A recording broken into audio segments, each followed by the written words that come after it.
देश में अगले साल लोकसभा चुनाव होने हैं। सभी सियासी पार्टियां चुनाव की तैयारियों में जुटी हैं। हाल ही में सत्तारूढ़ बीजेपी गठबंधन एनडीए के जवाब में विपक्षी दलों ने मिलकर एक नया संगठन बनाया है, जिसका नाम रखा है इंडिया। 18 जुलाई को दोनों संगठनों की बैठक हुई। एनडीए की बैठक में कुल 38 दल शामिल हुए, जिसमें यूपी से 3 दल शामिल थे, अपना दल, निषाद पार्टी और सुभासपा। दिल्ली में एनडीए की बैठक के जरिए एक साथ कई सियासी संदेश देने की कोशिश की गई। बीजेपी अपने घटक दलों की बैठक के सहारे ज्यादा दलों को इस बैठक में एक साथ एक मंच पर लाने की थी। खास तौर से उत्तर प्रदेश की कुछ और सियासी पार्टियों को वो इस बैठक में साथ लाना चाह रही थी। इन सब के बीच अब खबर यूपी से आ रही है कि एक सियासी पार्टी महान दल भी एनडीए का हिस्सा बनने के लिए तैयार है और इसके लिए मुखिया केशव देव मौर्य तो दिल्ली भी पहुंच गए थे, लेकिन आखिरी वक्त में बात नहीं बन पाई। फोन पर ही बातचीत की औपचारिकता निभाई गई। कहा जाता है कि दिल्ली का रास्ता लखनऊ से होकर गुजरता है। इसके लिए उत्तर प्रदेश में बीजेपी ने मिशन 80 का लक्ष्य रखा है और इसके लिए पार्टी खूब मेहनत कर रही है। इसलिए एनडीए की बैठक से ठीक 3 दिन पहले ओम प्रकाश राजभर और उनकी पार्टी सुभासपा ने बीजेपी के साथ जाने का ऐलान किया।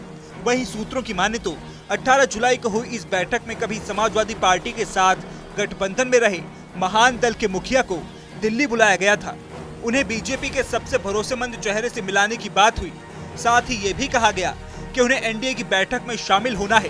केशव देव मौर्य दिल्ली भी पहुंच गए। वहां उनके लिए सरकारी गेस्ट हाउस में रुकने के लिए रूम भी बुक कराया गया, लेकिन उनकी बीजेपी आलाकमान से मुलाकात नहीं हो पाई। सूत्रों के मुताबिक महान दल के अध्यक्ष को दिल्ली ले जाने की जिम्मेदारी यूपी सरकार के एक मंत्री को सौंपी गई। उनसे बातचीत के बाद ही केशव देव मौर्य दिल्ली पहुंचे, जहां उन्हें बीजेपी के सबसे भरोसेमंद चेहरे से मिलाने की बात हुई। लेकिन केशव देव मौर्य ने कहा कि बैठक से पहले उनके जो मुद्दे हैं, खास तौर से समाज से जुड़े, उस पर बातचीत करना चाहते हैं। बताया जा रहा है कि उनके समाज को न्याय मिले, इसी की लड़ाई वो लड़ रहे हैं। उसके बाद ही इस एनडीए की बैठक में शामिल होंगे। इसके अलावा उन्होंने कुछ और भी बातें सामने रखी, जिस पर पार्टी की ओर से उनसे कहा गया कि उनके मुद्दों पर आगे चर्चा होगी। बताते चले कि महान दल के मुखिया केशव देव मौर्य के मायावती और बसपा से भी मिलने की चर्चा सामने आई थी, लेकिन वहां उन्हें कोई भाव नहीं मिला।